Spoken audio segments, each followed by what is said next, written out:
ಪೊಲೀಸರು ಸರಿ ಇದ್ದಾರೆ, ಸರ್ಕಾರ ಸರಿ ಇಲ್ವಲ್ಲ. ವ್ಯವಸ್ಥೆ ಸರಿ ಇಲ್ಲ.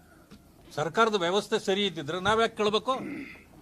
ನಮಗೆ ನಮ್ಮ ಪೊಲೀಸ್ ಮೇಲೆ ಗೌರವ ಇದೆ, ಅವ್ರ ಬಗ್ಗೆ ಗೌರವ ಇದೆ, ಇಲ್ಲ ಅಂತಲ್ಲ.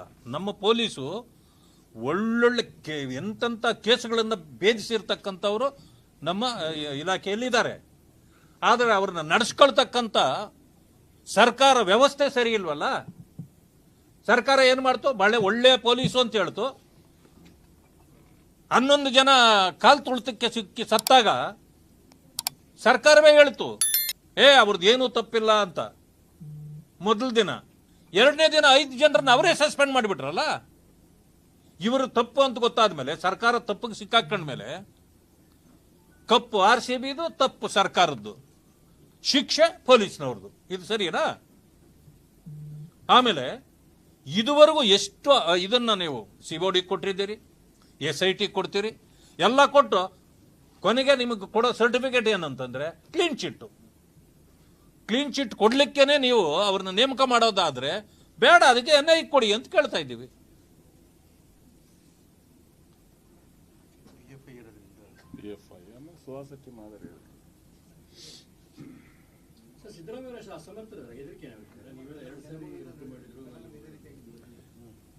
ವಯಸ್ಸಾದ ಮೇಲೆ ಹಿಂಗೆ ಸ್ವಲ್ಪ ಆಗತ್ತೆ ಪಾಪ.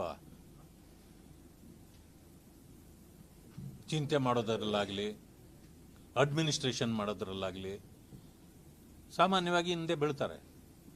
ಆ ಕಾರಣದಿಂದಲೇ ಇವತ್ತು ಅವ್ರ ಪಕ್ಷದಲ್ಲೇ ಶುರುವಾಗಿದೆಯಲ್ಲ. ಪಾಪ ಅವರು ಮೆಂಟಲಿ ಸರಿಯಾಗಿಲ್ಲ, ಅವ್ರಿಗೆ ವಿಶ್ರಾಂತಿ ಬೇಕು ಅಂತೇಳಿ ಕಾಕಾ ಪಾಟೀಲ್ ಹೇಳಿ ಅವ್ರು ಯಾರೋ ಕಾಗೆ ಅವ್ರು ಹೇಳಿದಾರಲ್ಲ. ಯಾಕೆ ಹೇಳಿದ್ರು ಅವರು? ರಾಜು ಕಾಗೆ ಅವರು ಅಂದರೆ ಅವರ ವಯಸ್ಸನ್ನು ನೋಡಿ ಅಥವಾ ಅವರ ನಡವಳಿಕೆಯನ್ನು ನೋಡಿ ಅವರ ಶಾಸಕರುಗಳಿಗೆ ಅನಿಸ್ಬಿಟ್ಟಿದೆ. ಇದನ್ನು ನಮ್ಮ ಬಾಯಲ್ಲಿ ಯಾಕೆ ಕೇಳಿಸ್ತೀರಿ ನೀವು? ಅವರ ಶಾಸಕರು ಹೇಳ್ತಿದ್ದಾರೆ. ಸಹಜವಾಗಿ ಆಗ್ತಕ್ಕಂಥದ್ದು. ಪಾಪ ನಾವು ಅದರ ವಿಷಯದಲ್ಲಿ ನಾವು ಬ್ಲೇಮ್ ಮಾಡೋದಿಲ್ಲ. ಆದರೆ ಕಾನೂನು ಸುವ್ಯವಸ್ಥೆ ಕಾಪಾಡಬೇಕು, ಅದು ಅವ್ರ ಕೆಲಸ. ಇಂಟೆಲಿಜೆನ್ಸ್ ಫೇಲ್ಯೂರ್ ಇದೆ ಅವ್ರಿಗೆ. ಅಲ್ಲ, ಇದು ಒಂದೇ ಪ್ರಕರಣ ಅಲ್ಲ, ಸಾಲು ಸಾಲಾಗಿದೆಯಲ್ಲ ನಮ್ಮ ಎಲ್ಲ ಪ್ರಕರಣಗಳು. ಎಲ್ಲವನ್ನೂ ನಾವು ತೆಗಿತೇವೆ.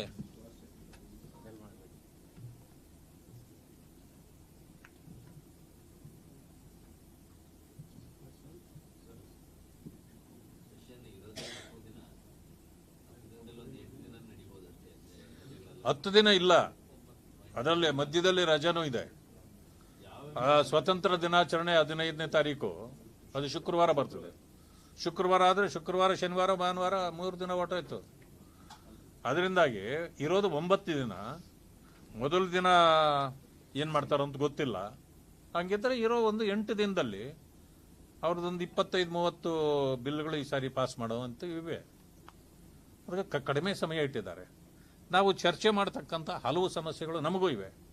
ನಾವು ಎತ್ತಿದಾಗ ಗದ್ದಲ ಮಾಡೋದು, ಗದ್ದಲ ಮಾಡಿ ಅವ್ರದ್ದು ಪಾಸ್ ಮಾಡ್ಕೊಂಡು ಸೆನೆಡೈ ಅಂದ್ಬಿಟ್ಟು ಡೈ ಹೊಡಿಲಿಲ್ಲ. ಅಲ್ಲಿಂದ ಬೆಳಗಾವಿನಿಂದ ಡೈ ಹೊಡೆದ್ಬಿಟ್ರಲ್ಲ ಬೆಂಗಳೂರಿಗೆ ಕಳೆದ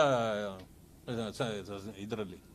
ಹಾಗೆ ಸೆನೆಟ್ ಡೈ ಅಂತಾರೆ, ಇಲ್ಲಿ ಡೈ ಹೊಡೆದ್ಬಿಟ್ಟು ಹೊರಟಾರೆ. ಗದ್ದಲ ನಾವು ಮಾಡಕ್ಕೆ ನಾವು ರೆಡಿ ಇಲ್ಲ. ನಾವು ಗದ್ದಲ ಮಾಡಕ್ಕೆ ಅವರೇ ರೆಡಿ ಇರೋದು. ಚರ್ಚೆ ನಾವು ನಮ್ಮ ಸಮಸ್ಯೆಗಳಿವೆ, ಅವು ಚರ್ಚೆಗೆ ತಗೊಳ್ತೀವಿ. ಅವ್ರಿಗೆ ಚರ್ಚೆ ಬೇಕಾಗಿರಲ್ಲ, ಗದ್ದಲ ಎಬ್ಬಿಸ್ತಾರೆ. ನಾವು ಹೀಲ್ಡ್ ಆಗಕ್ಕಾಗಲ್ಲ, ಯಾಕಂದ್ರೆ ನಮ್ಮ ಸಮಸ್ಯೆ ಮುಖ್ಯ. ಜನರ ಸಮಸ್ಯೆ ಚರ್ಚೆ ಮಾಡಕ್ಕೆ ತಾನೇ ನಾವು ಹೋಗೋದಲ್ಲಿ. ಇಲ್ಲೇನು ಇವರು ಅಧಿಕಾರ ಐತೆ, ಫೈಲ್ಗಳ ಮೇಲೆ ಲೆಕ್ಕ ಹಾಕ್ತಾರೆ, ನಾವು ಹಾಕಕ್ಕಾಗತ್ತೇನ? ನಾವು ಹೋಗೋದು ಸಮಸ್ಯೆ ಪರಿಹಾರ ಆಗಬೇಕು ಜನರದ್ದು ಅಂತ. ನಾವು ಸಮಸ್ಯೆ ತೆಗೆದಾಗ ಅವರು ಈ ಕೆಲಸ ಮಾಡ್ತಾರೆ, ನಾವು ಒಪ್ಪಕ್ಕಾಗಲ್ಲ, ಗದ್ದಲ ಎಬ್ಬಿಸ್ತಾರೆ, ಎಲ್ಲ ಪಾಸ್ ಮಾಡ್ಕೊಂಡು ಹೋಗ್ತಾರೆ. ಯಾಕಂತಂದ್ರೆ ಮೆಜಾರಿಟಿ ಬೇರೆ ಇದ್ದಾರಲ್ಲ, ಆ ಕಾರಣದಿಂದ.